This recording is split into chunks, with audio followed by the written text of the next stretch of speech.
Hello, everybody. Hey, here we are. Hello. Hi. Before we jump into the topic, I know we are late. If you are just waiting for us, I know we are late. We had to fix some technical issues, as always, if you want to go live. So we want to start with a short introduction once again, so you can recognize our faces. And yeah, let me share a slide before we jump into the topic. Who wants to like to? Oh no, Thomas. Would you like to start? Thomas. Yeah, let me start. So, thank you again, Michael, for the introduction. And yeah, it's me, Thomas. I'm an MVP since 2012, focusing on merger and acquisitions right now, mostly in the Ah, architectural phase. And I have a strong background in Teams as well, so which means it hopefully gives us a good insight and discussion perspective also in this live session today. Thank you. Vignesh. All right. So, hey everyone. So, my name is Vignesh. I've been an MVP for just 1 year.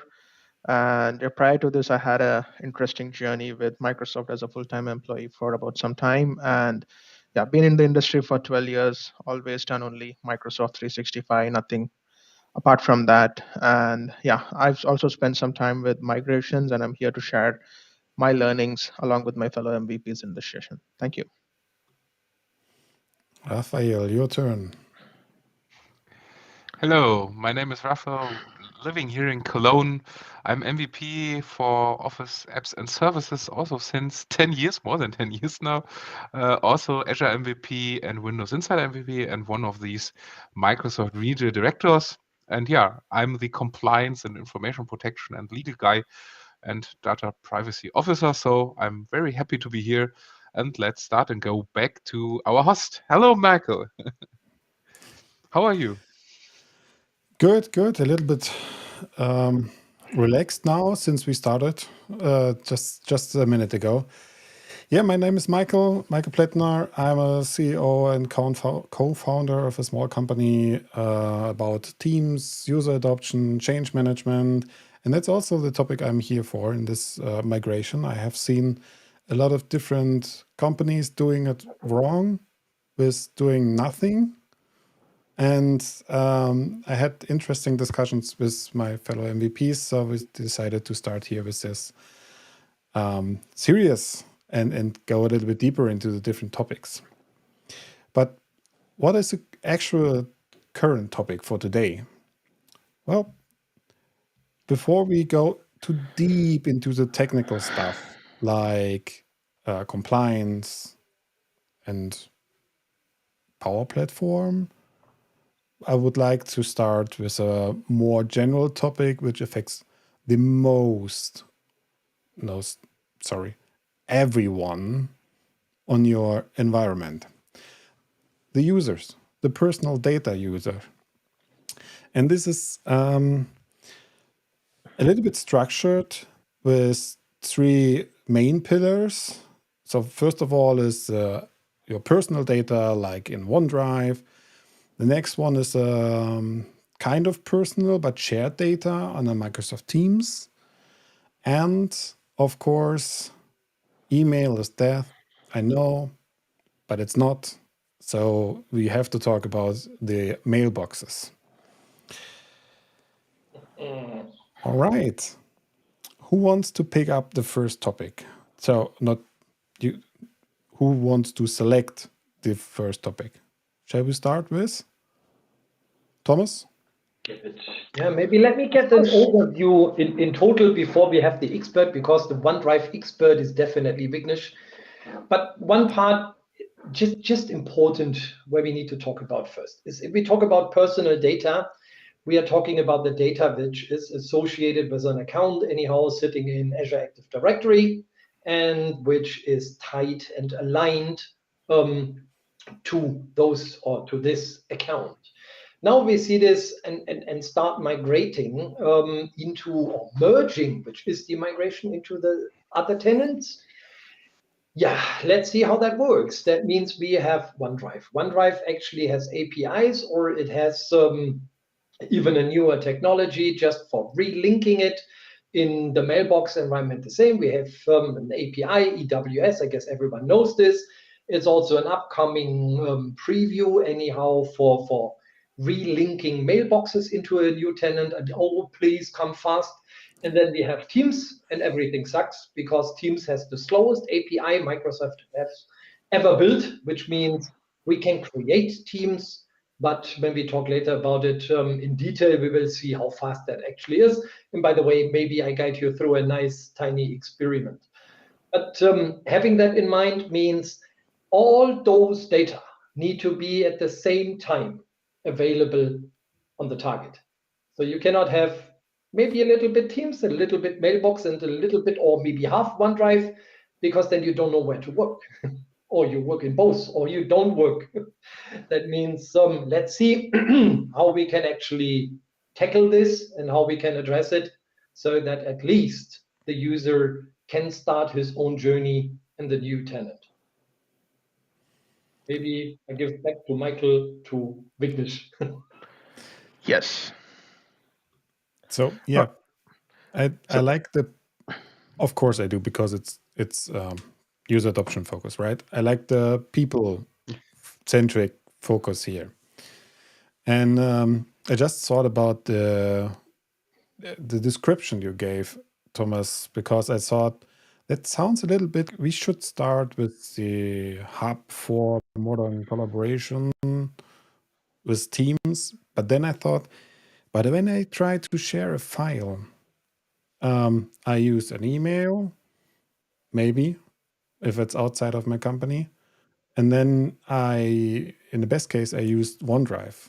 So let's talk about these different topics separately. And if we have the expert here in the call for OneDrive, please, Vignesh, let's start and enlighten us with OneDrive. What Sure, are the sure. trickiest point?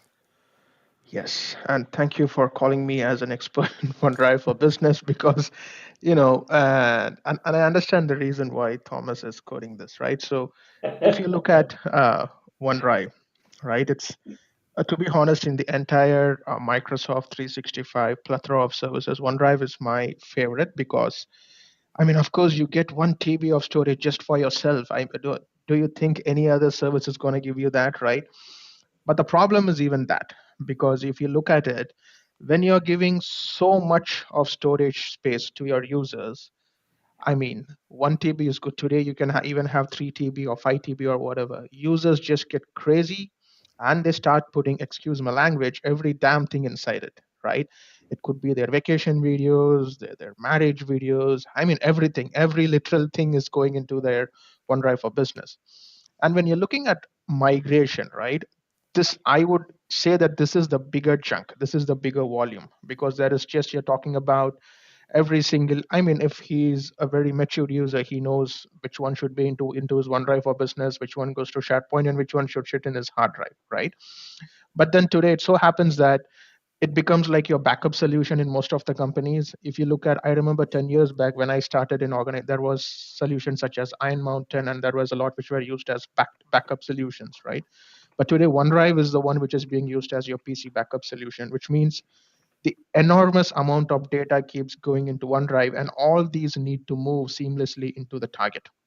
And when you look at these kind of migrations, of course, there is a lot of data, which means a lot of cleanup is required before you do this.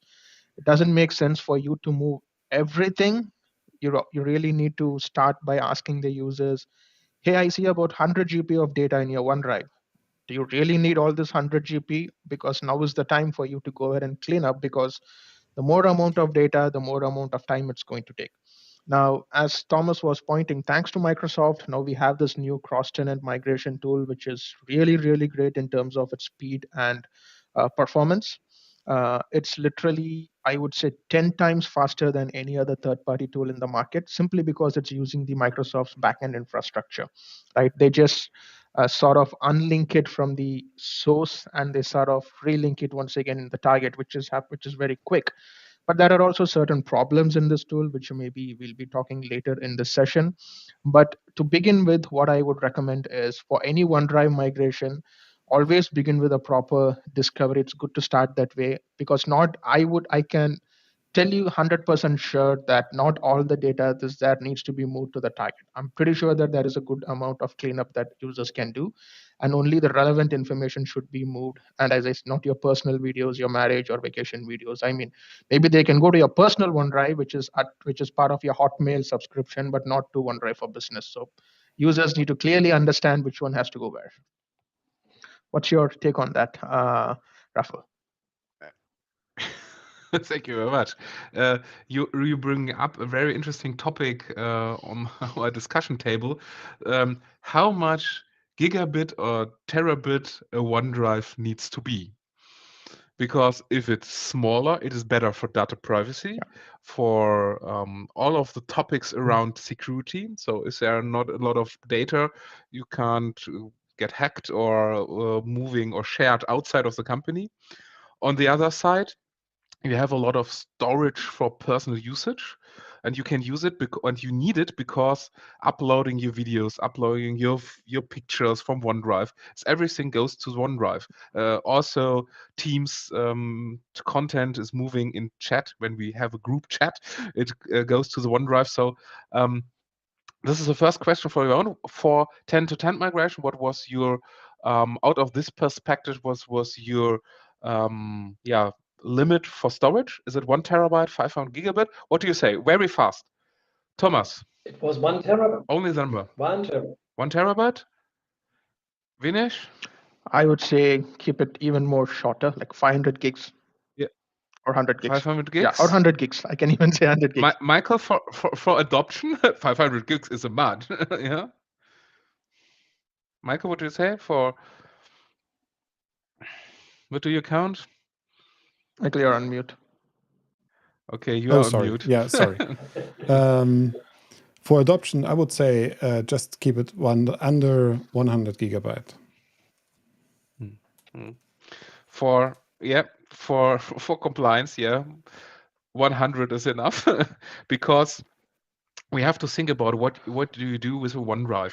With a OneDrive is a personal folder, so nothing for actual movies, music, cinema, or whatever. So only for temporary data in a company, and so it is a better way to have not so much space to move it to another location, to move it to another tenant. So 1 terabyte is a maximum out of my 1 terabyte is maximum, not 5 terabyte, but out of a compliance view, and this is the second topic, Vignesh, and also Thomas, you said, it could be a very interesting one.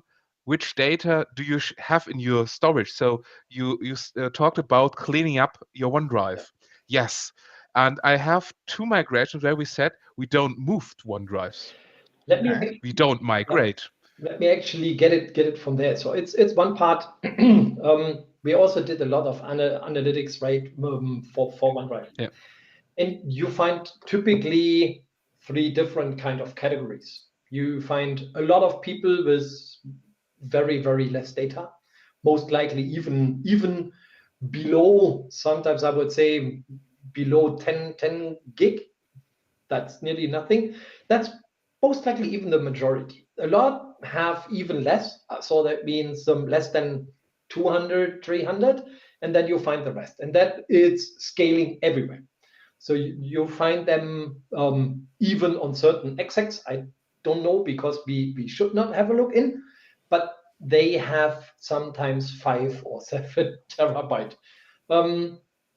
But that also brings up another topic, which we probably at the beginning have completely forgotten. So if we talk about personal data migration, for sure, we have to have a tenant-to-tenant comparison. So not only based on all the compliance rules, but also based on just simply the sizes. So that means if you have a tenant which have the standard, like 1 terabyte, you're migrating it into something which is maybe 100 gigabyte only, then you need to see what you need to do with the data which is overflowing. You cannot turncat it, right? So that's also one part, which most likely when we start talking about the technical part, we forget about the compliance and the legal stuff and the other stuff around tenant-to-tenant comparison, which is, yeah, just quite some hassle actually to figure it out and find it out. And then you have a discussion, which is the next topic. Again, it's a political one. Yeah, that totally makes sense. And adding to Thomas's point, right? And this all happens at the very early phase where you do the discovery. And one interesting thought which Thomas brought up is the difference in settings between the source and target, right? Because as he said, the source has, let's say, 1 terabyte as the given storage space for all the users. And when you look at the target, the company is giving only 100 gigs. Now, there is a huge difference, right? Now, let's say a user in the source, he made use of, let's say, 500 gigs in the source. And now we are trying to push that data into 100 gigs in the target, which means there is a huge difference. So it's not going to work that way. So all this kind of, we would say that the configuration or settings difference between both the tenants, it has to be analyzed well in advance. And let's be honest, each and every single organization is different. No two organizations are the same. They have their own business reasons. I've seen companies who have just kept everything wide open, right? You're doing some security assessment, you ask, why is this setting turned on? And they would go, well, I don't know, that's how it was, right? So, and then you have seen organizations where they are very, very, very, very, they don't really want to keep everything open. They don't really want to allow OneDrive sharing. And even if they do, it's only with the organizations who they normally collaborate with. So all these settings, all these core nitty-gritties, they need to be compared, and only then you could do a migration. It's just not about moving the data. It's all about understanding these differences across tenants, and then you plan the migration. Yeah, so that's my take there. Indeed. And that also, from my point of view, we always talk about the different aspects for users. But before we start, we have to rethink also the administrative part. The best description was the policies right now. It's not only the sizes, it's a policy when you're sharing any one links. What is with a retention for any one links? Do you have a retention? Do you enforce sign in anyway? Do you enforce guest accounts? Do you have expiration date? Something like that, especially for OneDrive. But also for all your personal data. So for example, what is your time when you say for mailboxes when it goes to the archive? And also for teams, do you have any retention policies on your teams, saving or deleting any information on this? And this is also important to understand, and the only way you can get this is to clarify this with the administrative team, so with the administrators on each tenant. And don't assume anything. It's always bad, especially if you start with user adoption. You assume everyone knows how it works. The same is for the technical perspective and administrative side. There is something what you find on a lot of customers, especially if you talk from the XX, which So you say everyone? No data left behind. That's an interesting statement, by the way. And at the beginning, they say no data left behind. Then you start explaining what it means. Then they came up, some data left behind, but actually not. So which means at the end, you also migrate each and everything. Beside of Teams. And even then they figure out, okay, if that project takes 2 years, just only for Teams, then they say, okay, we need to find another solution. And there is even one talking about later again. But I cannot emphasize it enough. So which means before we even start doing and drafting any technical solution, just get together and have an expectation management. So what do you expect should be there? Why it should be there? Is this only IT who decides it? Is this legal department who decides it? Who is actually having any kind of voice in this kind of project? If IT is it, they always say everything, but it's not necessary. So which means, and then they have different expectation. If you also say something leaves behind, then also the users come up. Yeah, then I do not work in the target environment. I work still in the source environment because there I have some data. And that's always in every single acquisition and merger project or merger and acquisition project, completely underestimated, totally forgotten, and most likely everyone is doing it wrong because they put in technicians and do not put in advisors. And that's causing it to fail. Raphael, want to add something? And yeah, and in this connection, it is very interesting that often when I got a question, okay, what we do with the personal data of the employee, I often asked, which data do you mean? Do you mean his personal private data? Okay, there's nothing what we want to mix. We don't want this migrate or we don't do anything with this. It's deleted and it's not a right part for OneDrive or personal inboxes or whatever. Then the next one is which high sensitive data do you have in your OneDrive? And often I said, okay, I have a mixed culture. So everyone knows for governments, important data, sensitive data is SharePoint, the storage, or we have an SAP system or whatever. But everyone has it in their OneDrive. I make a lot of these Know Your Data workshops. I have 2 today. And in these workshops, every time I see the most sensitive data in OneDrives, not in SharePoint, not in Exchange. And second part is Exchange. So we all know we don't need this data because it's personal data, and personal data only some pictures and no company stuff or company content. At the end, everything is in OneDrive and in the personal mailboxes. And we all know the personal mailboxes is the archive for everything. Mhm. Especially Microsoft 365, where we have 100 gigabits and more to store everything. So at the end, I have some projects, for example, for insurance companies said, okay, we delete everything because it's personal data. We don't need it. We don't migrate. On the other thing, you can't miss it because that's what Thomas said. We don't leave data behind. We need this data. At the end, you need some of these data. So the first thing is when you said, I don't migrate, you have 3 months of how to tell the people where they have to move their data. And often it don't works. So at the end, you can't say, I don't migrate. At the end, you wait, Thomas, 6 months. You have to pay for OneDrive for personal data because no one knows which important data is in this of 30 days or only 60 days for which data we have there. And this is what I get very, very often in these projects. I said, okay, personal data, we work with the mailbox, but OneDrive, we don't migrate. And everything of other personal data, okay, personal chats and whatever, we don't need. We move, we only migrate the mailbox. And at the end, 6 days, 7 days behind, oh, I need something in my OneDrive.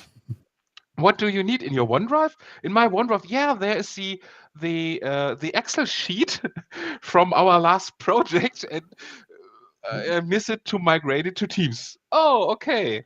Okay, we have a backup and you can get the data. So that's very, very often. So I think we all can agree we can't say we don't migrate anything. So, but the second thing is, and I will bring it on the table.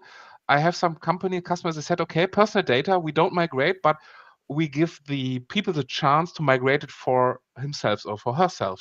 So your OneDrive migrated to yourself because of the hope when they migrate the data from their old account, they have their old account with at Microsoft.com connected with OneDrive to their new account. So they only need to drag and drop that they clean up their data or they delete data. No, they only take everything, put everything in the new OneDrive and works like before.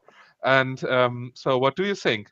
Automate migration for OneDrive and their personal data in the OneDrive, or let the user migrate? Michael or Vignesh? I think Michael is the adoption guru. He might Michael's have. the adoption. Yeah. I can try to answer this, but there's no true story behind that because you can tell the users clean up, do only migrate what's necessary, what's really important. If you don't have any technical limitations, they just, I wouldn't say they don't care. That's wrong. They care, but they are not able to clarify for their own experience. So is this worse to keep up the file which was important 2 years ago in a project? Shall I keep it or shall I delete it? Is it worse to migrate the data just from the last 5 months? Is this an actual project? What about the other topics I haven't touched for, I don't know, 2 years? And this is also the tricky point where you cannot set up a specific rule just for something like, please only migrate the data which is older as 6 months, 1 year, 3 years. You cannot just put in a policy like this in the communication also. You have to explain that also from when we talk about Teams, especially, you have some data which was shared in Teams on your chat, not in a Teams team, but in a personal chat or in a group chat, that it's also stored in this on this OneDrive.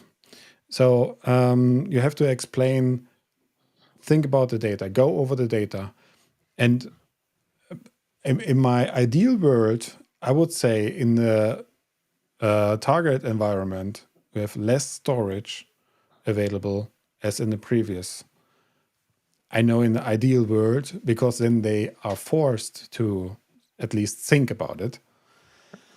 But yeah, it's not always the same. So I have seen the same experience, or I have the same experience as Thomas said. You have different kinds of people. One is just using nothing, the other one is regular base, and the other one is on an extraordinary level. Let me maybe So add something quickly before, because Raphael, I guess that's the important part. Whatever we have talking, or what we are talking about at the moment, it's pretty interesting in just reducing something. But again, if we are in a M&A, so merger and acquisition, we have to definitely see somehow there are legal binding contracts as well behind. So which means, and if they buy the company, by the way, they buy the data.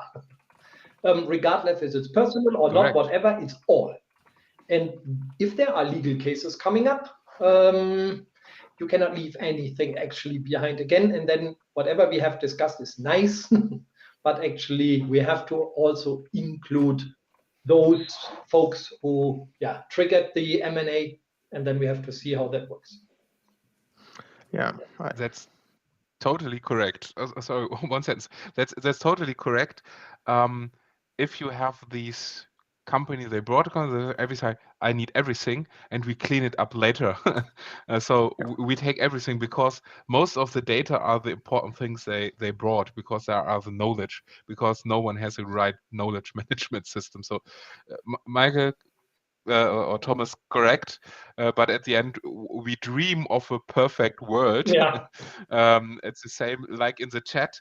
They said, okay, we have a policy that no personal data of the employee will be stored or proceeded. At the end, we have personal data because I don't see a company with all of the employees, they don't have personal data in their OneDrive. It's easy. You make a picture with your phone and it's automatically linked to your OneDrive, to your business OneDrive, because you have more storage for free.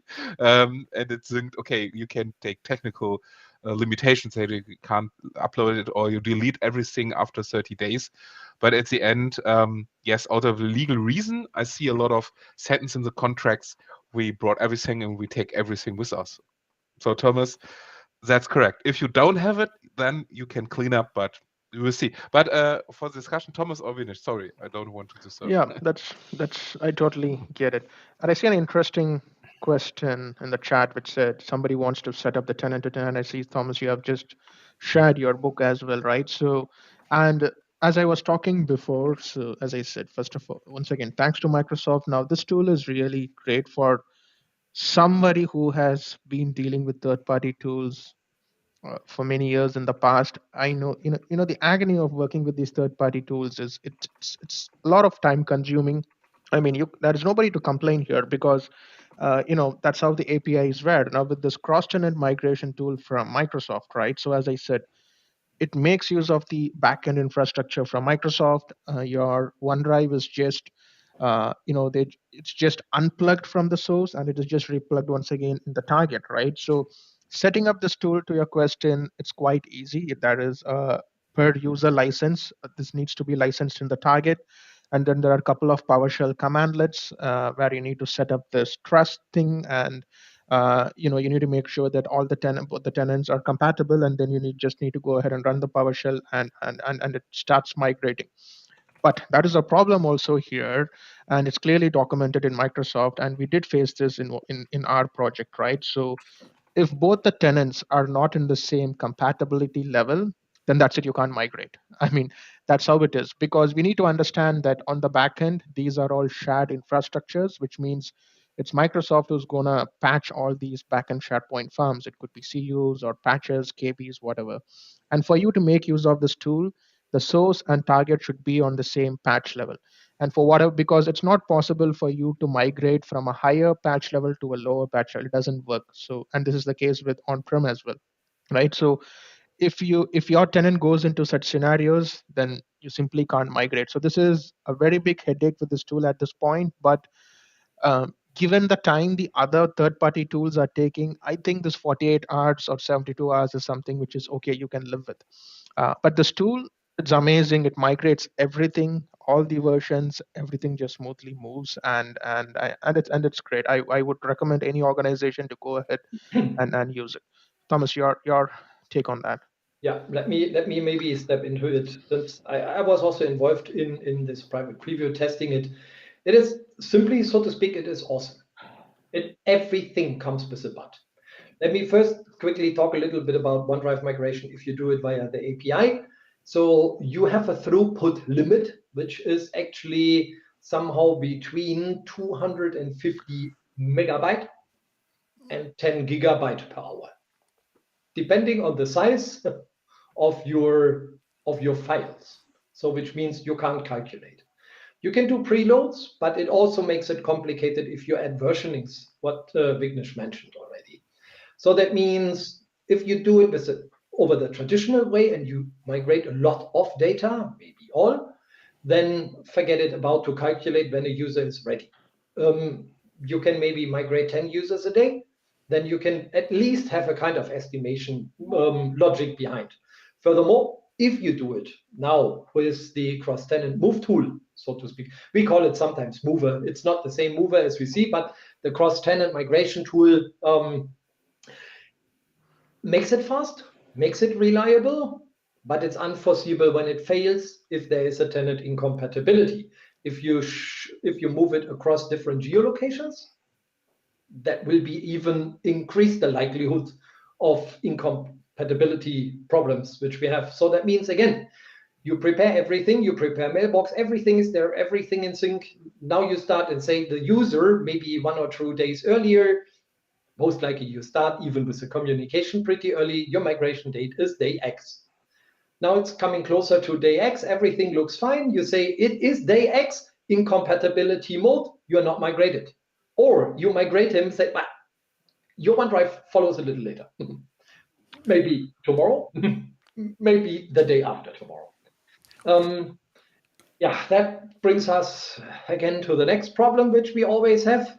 And that means, again, it is painful and there is nothing to sync. So which means whatever we do with all those 3 data, it is most likely still an unsynchronizable migration for user data, or maybe you roll back and tell the user, oh, sorry, it didn't work last night, but maybe you will be added on another day. So what we do sometimes, if we migrate 4 days and on the 5th days, we hope and pray that we can just migrate all others. Or maybe we only migrate on Tuesdays and Thursdays, so that gives us some room in between to start migrating something in between. Even if you can talk with Microsoft and say, would you please just get the entire SharePoint farm into a kind of patch it properly together mode, which is also existing. But again, Also, this is not 100% reliable. Now we are talking about something, you do something to users, which is not predictable, not reliable, and you will definitely be shouted as the partner who is doing it from the client. Of course, there is no solution at all, which can guarantee you a smooth, punctured migration. And if you even do something with legal hold, you have another problem, because that could be maybe a topic also for a little later. But it is to me a nightmare. And if we're talking about tools, every single tool on the market is using the same API.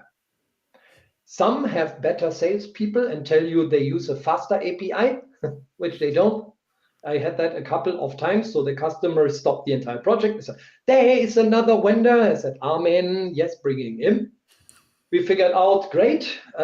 You use the other magic word because you spelled API backwards. So now it's an IPA. Actually, you should drink this, not used for migration, right? And that means whatever vendor you have, some maybe have better administrative tools to manage it, have better logging to manage it. Yes, that's somehow something which you could use. There are still some tools which are not the most best, yes, because their performance hasn't really evolved, but still using the same APIs. So there are tools, but you need to try it. So everyone, and in every situation, in every tenant size, and every kind of structure, it looks different. And there is no such thing that I can say the company with the Q at the beginning is the best, or the company with S, or the company with A. So now I'm confused a little bit, as everyone knows what I'm talking about. I don't want to make any kind of ads for any vendor, because it is your personal choice, and you need experience with the tools, absolute experiences. Therefore, go with Microsoft wherever possible, because at least that's stable. And I hope that every other vendor is actually integrating the Microsoft tools on technology in their tool, which means double licensing. But again, if you at least can control it centralized and not having a bunch of people sitting anywhere offshore in the world, which maybe you can use because they might be cheaper, but it also will be very difficult to actually incorporate it in a kind of migration plan. So it's not impossible. As I said, it's always going to work. But there is a lot of, beside the technical and the tools and the political things, there's a lot of going on. And sometimes I was just migrating into Microsoft Cloud from on-premises. That was all easy, rather than getting involved into a merger and acquisition, which is political, technical, so many things to deal, too many parties who want to say something, because not forget, there is a source and target side fighting about the job which should stay. So which means you need to have a very, very thick skin, and sometimes you lose. Yep. Makes sense. Should we start talking about mail also? I think we've spent quite a good amount of time talking about OneDrive. Yeah. I'm not sure if we should start this or keep it for the next session, actually. Yeah. Maybe we can talk about, I've already said a little bit about it. As you may are aware, OneDrive, my gosh. OneNote, never say files in OneNote. OneNote is a part never, of never, OneDrive. never do, never ever. OneDrive is also in the back of some files for Teams in a chat and in a group chat. Do you have any experience with best practices or recommendations handling like this? For example, you said maybe in one scenario you don't want to migrate a ton of information. You don't want to migrate everything. How do you handle this specific data? As I say, I'm looking like a squirrel again. I'm blowing, or a hamster, or whatever. What that means is now it becomes so ugly and complicated. The data is shared between the participants of a group chat, which means it is in OneDrive. It's in your personal OneDrive. So business data, again, in your personal OneDrive. That topic we had. Now, again, you cannot migrate chat messages. Done. Maybe we're talking somehow a little bit longer, but this API, okay, to the thing I promised, by the way, just go into a group chat or let yourself invite and say, include chat history. And then you try to scroll up to the first message. That is the speed of migration because it's exactly the same API. And since it takes maybe half a day until you scroll up, if that group chat was running for 2 or 3 months, you know what I'm talking about. And now it comes. Within these group chats, you have a link to the chat document in each and every one. Now you need to migrate the messages, which you actually can't, as I said. So that means what we can do. This information is closely being lost. And we need to swallow that. The only chance we have, if you want to just collect some informations here, it's a super secret technology which no Microsoft partner is allowed to use, which means, okay, first, migrate your personal OneDrive as we discussed before. Secondly, let Microsoft PSS, or the professional service guys, come in and let them do a so-called Azure Storage Lake migration. What does this mean? They have a tricky thingy something. They don't tell you how that works. They don't give you access to this special API. But for 10,000 users or 20,000, they roughly export all messages in less than 2 weeks and have it in a kind of XML format. They can segregate it and give an XML file to each and every user, which is a nightmare if you don't have something to search in, and then you will find a link. And if you're happy, you can identify on this link which document it was. You cannot even relink it again. If you think you really want to do it with a chat migration for 10,000 users, keeping those links will roughly take you per 10,000 users, and that is exponentially 2 years. So that means we are talking here not only about you need to pay the consultants and the people is doing it, you need to pay Microsoft additional licenses. I'm talking here, the chat migration costs you multiple $1 million if you want to keep it consistent.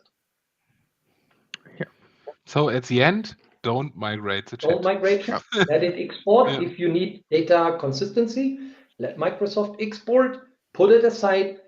In case you have something legal, you have to use this. There is no other way.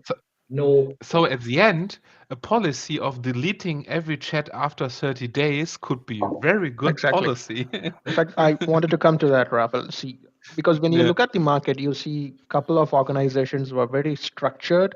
Maybe the nature of their business, or for whatever reason, they have proper retention policies for Teams chat. They said after 2 weeks or after 30 days, it's gone. It doesn't matter how important it is. I'll be wiping off your chat messages once in 30 days, which means your chats will be keep on being deleted, right? So in that case, you don't have the headache of, you're not even worried about your Teams chat, right? And then on the other end, you don't have organizations doing this because they want to take advantage of this persistent chat history which Teams offers, right? Mm-hmm. Because if you look at Skype to this was that wow factor when we saw, oh, all my persistent chats are there. I can always scroll back and look at it, right? So in your opinion, what would you recommend? Do you see an organizations to use retention policies and clean up their messages? Or do you think, well, that is maybe today Teams chat is the way to go. People should stop relying on emails or other forms of communication. So Teams chat is the way to go. So maybe they need to start using Teams chat, and retention policies is not something that. So what is your take on that? Yeah. For me, if you see this, I'm every time telling everyone Microsoft Teams chat is not enterprise ready.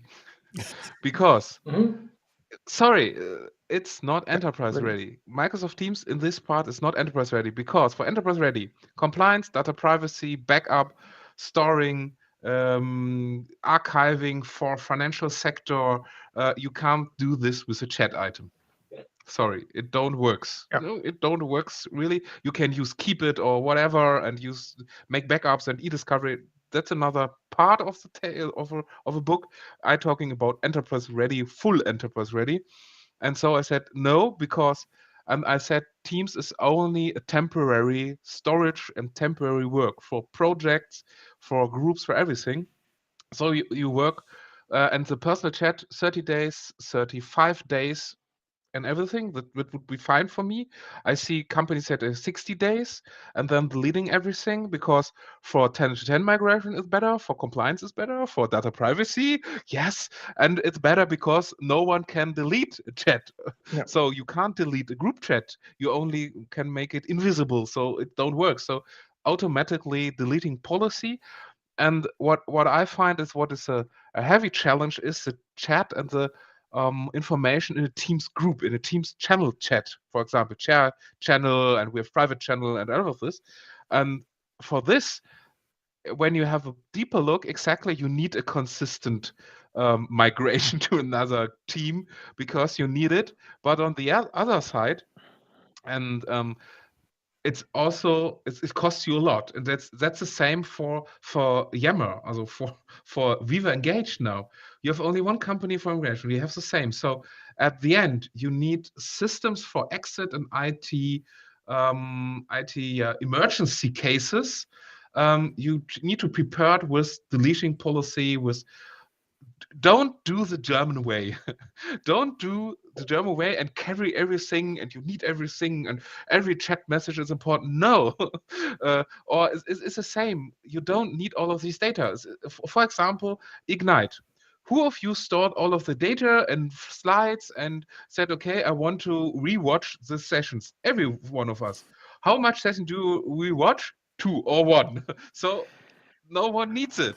It's 3, okay, 3. So it's chat, it's temporary, and very good comment. It's not a compliance tool. No, if you have it, you have the email. And now I'm important at the topic email. You have to migrate personal email. I don't discuss this because there are some important information in it. For example, you have sheets for your consultants, and you send it to you and not to this central storage or to this team mailbox. So you have these important information often also in your personal data. So you have to migrate it. But chats and all of this, sorry, no. And at the end, you see it costs you millions of dollars or euros to pay for it, to pay for the mistakes you do at the beginning. Because often, and Michael, users and companies start with this, using Teams, using group chats and everything, don't delete it. And after 5 years, you start, okay, now we start with deleting, because in one of these streams on YouTube and LinkedIn from these nice 4 guys for the Musketeers, we heard these important things, and now let's start. It's heavy to start now, or Michael? Yeah, absolutely, absolutely. If you always can start pretty restricted with whatever you start with. If you lift the restrictions, the people are happy. If it really was a annoying restriction, and if not, no one cares actually. But if you start pretty restrictive, then you can tell the good story. You raised the limits, you lifted the restrictions, something like that. But the other way around is horrible, because then you have to face exactly or almost the same situation as in the migration. If you think about the scenario from Raphael right now, 5 years of conversation is stored in Teams, and no one told them. And I like the comment we've got in the chat here. Yeah. And if no one's told the people, if you work in this, it's not persistent. It looks like it's persistent, but if you have to make a decision, don't document it in a group chat. Put it in a document, put it in a safe space, put it in something you really keep for a long time. And to say it loud and clear, this is not Teams actually. This is a real data. You can use a mailbox like a decision email or something like that, or you put it in documents where you can put it in an archive just to document all the steps and all the decisions you made. But you have to clarify that, and you have to think about this at the very beginning. And when I think about the migration from one tenant to the other, then you may have some issues, because it's also something you have to train the users. You have to tell them. Now we start with a blank history. You have a new account, there's no chat, something like that. Please, we want to keep it. That's the best chance. But if you have another tenant open for everything and save it one more time, 5 years, I keep the fingers crossed that there is no other technology coming around and there's no other stuff you want to hop on. So chat is not the best way to save it. Yep. Okay. A Anything consistency you I want get. to add here? Yeah, go ahead. Okay. Or should I? Go for it. Okay, as I said, because the consistency actually there is even complicated. What we have now discussed, and see it also, even when we take or talk further when we talk about collaboration data, but we have guest user access. So that means, like, if you're now even using your guest user access and you are as a guest in the Teams, you chat something outside of your environment. So that means all these compliance topics, which we have in the legal topics, are rather complicated, which is all an agile, nice approach of working, but there is no such thing, especially if we see it from the German side or certain European side at least, where you can work a little compliant, so to speak. Of course, everything is going to actually be a haywire, and it's all fine as long as you don't need it. Upon you need it, you experience the problem.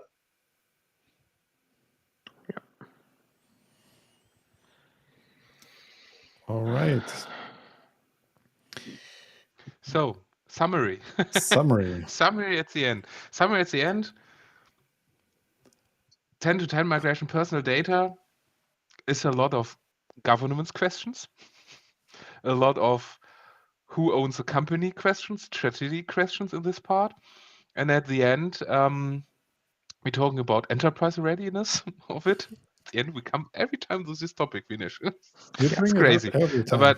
But it is it. And we can say, okay, it's important to migrate the mailbox. At the end, chat and OneDrive, you have to think about it. And OneDrive, maybe yes, because Teams store data there, because so you can't say we don't restore or we don't migrate the OneDrive. So you have to look at the OneDrives. Correct? Did I miss something? No, Yeah, makes sense.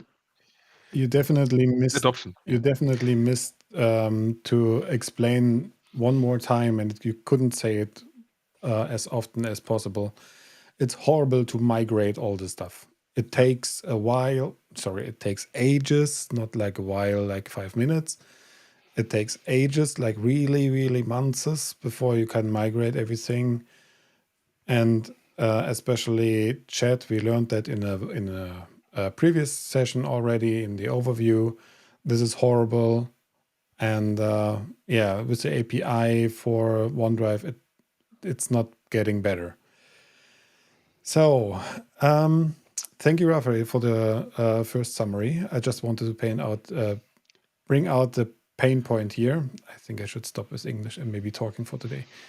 And but before I start with shutting up my mouth, I would like to bring attention to our questionnaire. We just created a form. It's a pretty easy form where you can put your questions in preparation to our live stream, so we can pick up your question if you cannot make it to the live stream. And so please feel free to send us some questions. And we will continue with the personal data because we have not finished everything from especially the mailbox part. This will be the part for our next live stream in 2 weeks. And yeah, thank you from my side. Before Easter, the Easter egg we hide next time. Thank you so Yes. much. Yeah. Bye. Thank you. Bye. Bye. Bye bye. Bye. Bye bye.